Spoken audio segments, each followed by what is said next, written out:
Au sommaire de cette édition d'information sur Zone Actu Télévision, Roger Lumbala, ancien chef rebelle congolais, vient d'être condamné à 30 ans de réclusion criminelle par la Cour d'assises de Paris à l'issue d'un procès de la justice française. Le Conseil supérieur de l'audiovisuel congolais, CESAC, vient de rappeler à l'ordre certains médias internationaux et de la République démocratique du Congo sur le traitement des informations liées à la situation à l'est de la République démocratique du Congo. Mesdames et messieurs, bienvenue dans cette édition d'information. Le verdict vient de tomber. L'ancien chef rebelle congolais Roger Lumbala a été condamné ce lundi par la Cour d'assises de Paris à 30 ans de réclusion criminelle pour complicité et des crimes contre l'humanité par aide et assistance. La juridiction l'a reconnu coupable d'avoir contribué à des actes de torture et des traitements inhumains. La Cour a en outre prononcé à son encontre une interdiction définitive du territoire français, a-t-elle annoncé à l'issue du verdict. Le Conseil supérieur de l'audiovisuel et de la communication a rappelé à l'ordre les médias nationaux et internationaux sur la diffusion ou la publication des informations liées au conflit dans l'Est de la RDC. C'était ce lundi 15 décembre 2025 que le président Christian Bossembe a précisé qu'aucun média ne peut diffuser des informations de la guerre d'agression rwandaise dans l'Est du pays sans donner la parole à un officiel congolais. Et aussi, aucun média n'est autorisé à relayer les informations données par le groupe armé ni accorder la parole aux responsables de ces groupes. C'est la directive édictée par cet organe de régulation que tous les médias sont appelés à respecter scrupuleusement. Informer, c'est ne pas combattre. Informer, c'est ne pas juger. Informer, c'est ne pas légitimer. Aucun média national ou étranger n'a le droit de devenir volontairement ou non un instrument de communication de groupes terroristes. Parce que vous le savez, accorder la parole à des organisations terroristes, leur offrir une tribune, un projecteur ou une apparence de légitimité politique constitue une violation grave des règles professionnelles et de loi de la République. Et dans un contexte de conflit actif, un tel acte n'est jamais neutre. Je rappelle qu'une directive officielle, publique et même contraignante avait été édictée, interdisant formellement toute prise de parole médiatique aux groupes armés.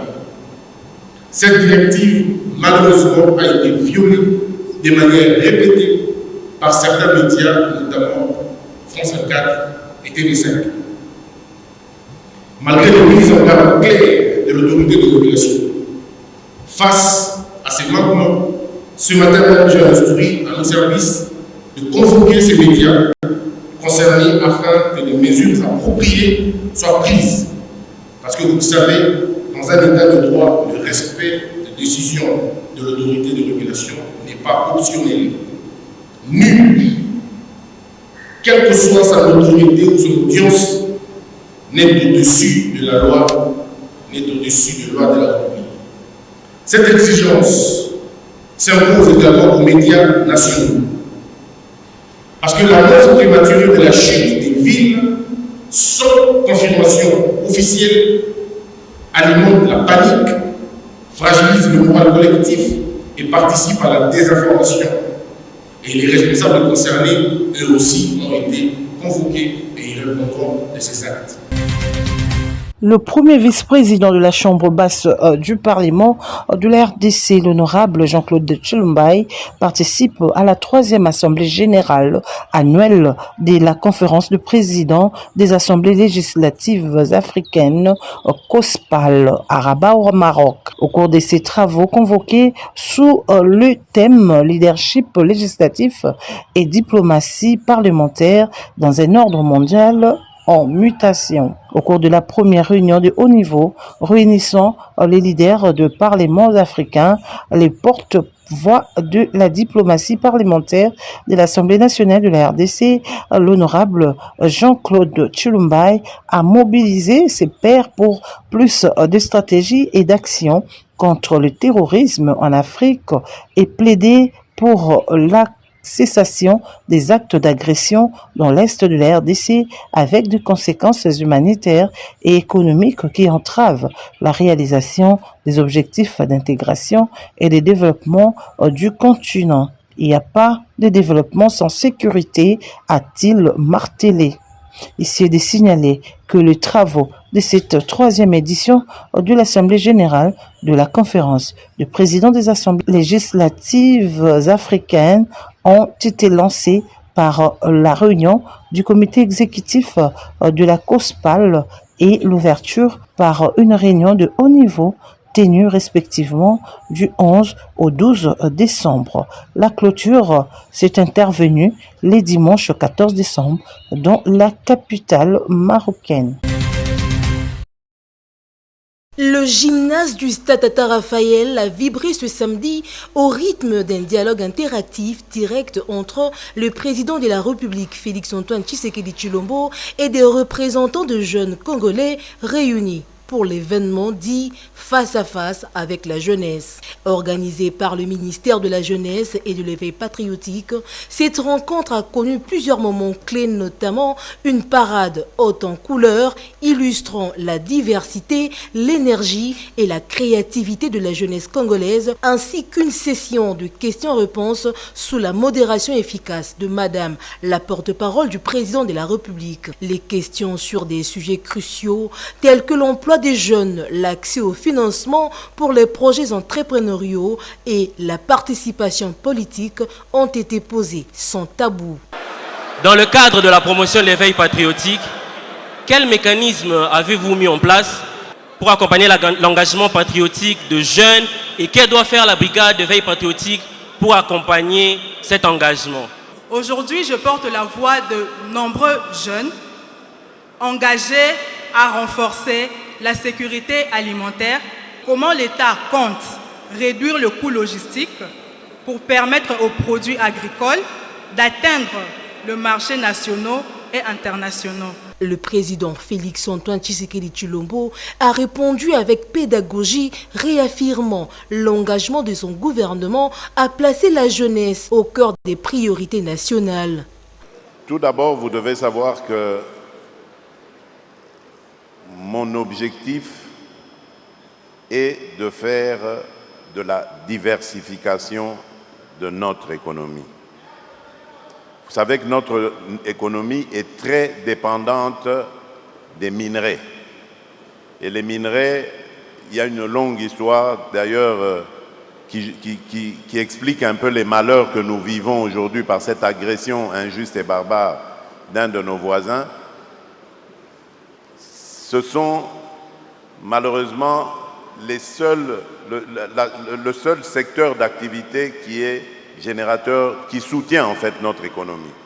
Et moi, en arrivant, je me suis dit, ce n'est pas possible. Le Congo est un pays aux immenses opportunités et qui a énormément de richesses, à commencer par la première, qui moi je trouve qui est la plus grande richesse de notre pays, c'est ses ressources humaines et donc sa jeunesse. En clôture de cet échange interactif, le chef de l'État a appelé la jeunesse à saisir les opportunités offertes par les nouvelles initiatives gouvernementales, les exhortant à l'unité, au civisme et à l'ardeur au travail.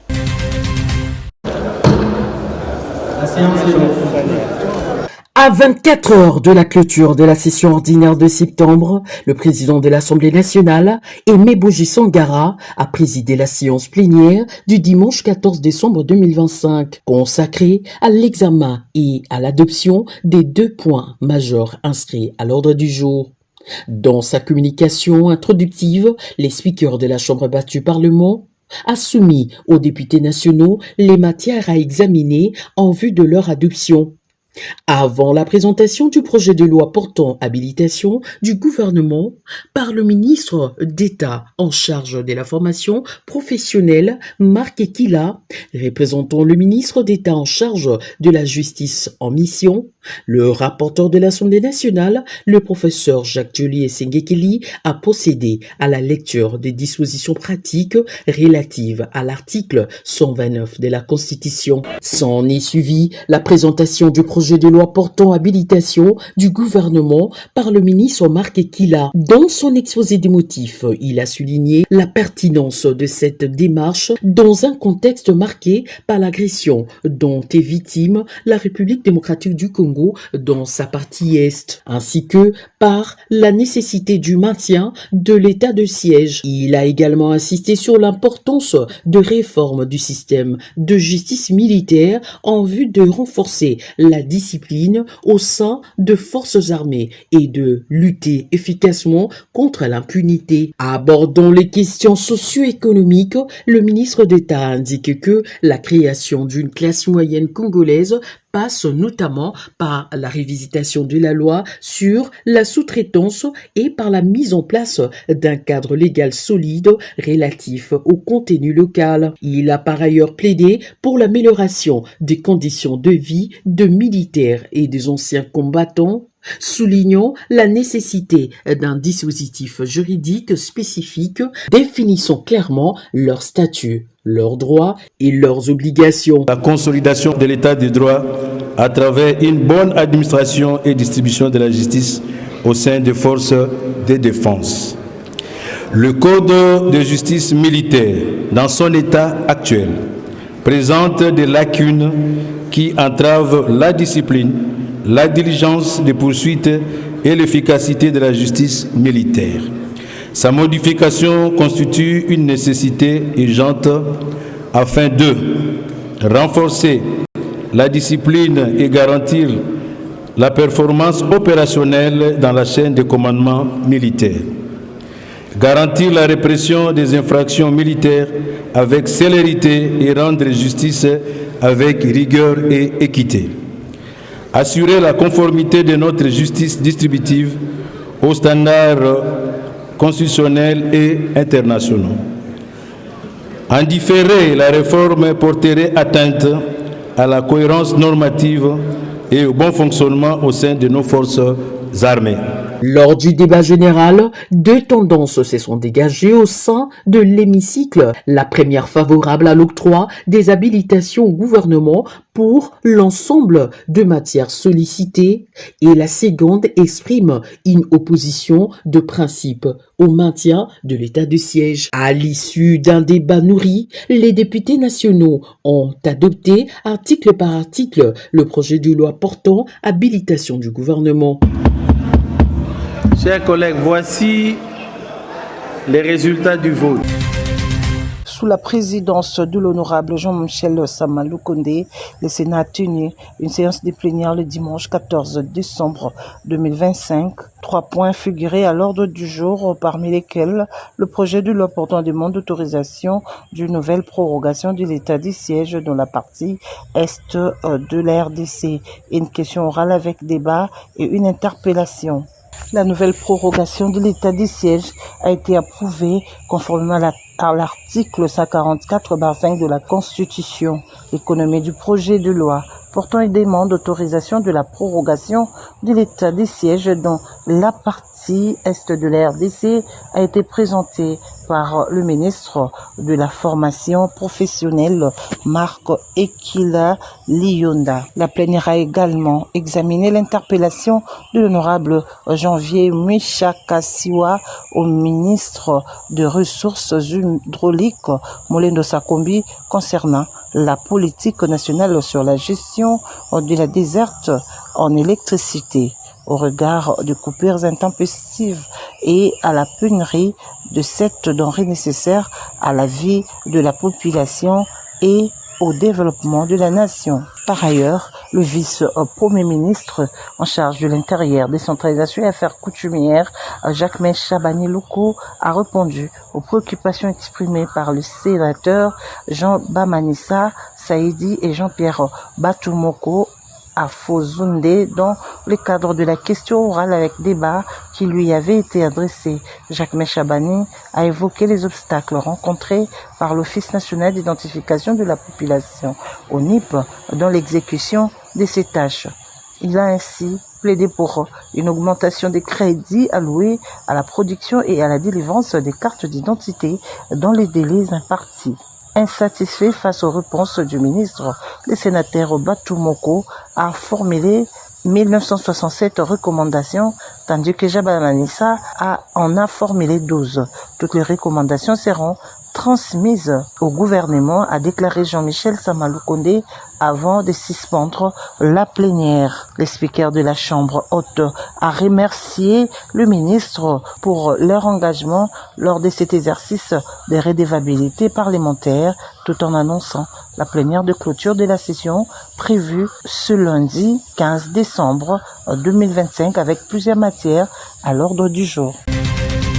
Le ministre de la Santé publique, Hygiène et Prévoyance sociale, le docteur Samuel Roger Kamba, a procédé ce dimanche 15 décembre au lancement officiel du projet de renforcement des résiliences du système de santé face aux urgences sanitaires en RDC. Face à la recrudescence des urgences sanitaires dans les Mpox, le choléra, Ebola, la rougeole et d'autres maladies à potentiel épidémique, le gouvernement réaffirme la nécessité de renforcer durablement la préparation, la détection précoce et la réponse aux crises sanitaires. Depuis décembre 2022, la RDC a enregistré plus de 27 000 cas de Mpox et plus de 42 000 cas de choléra, causant plus de 1100 décès, soulignant l'urgence d'une action structurée et anticipative. Ce projet vise à améliorer la résilience du système de santé à travers le renforcement des capacités locales,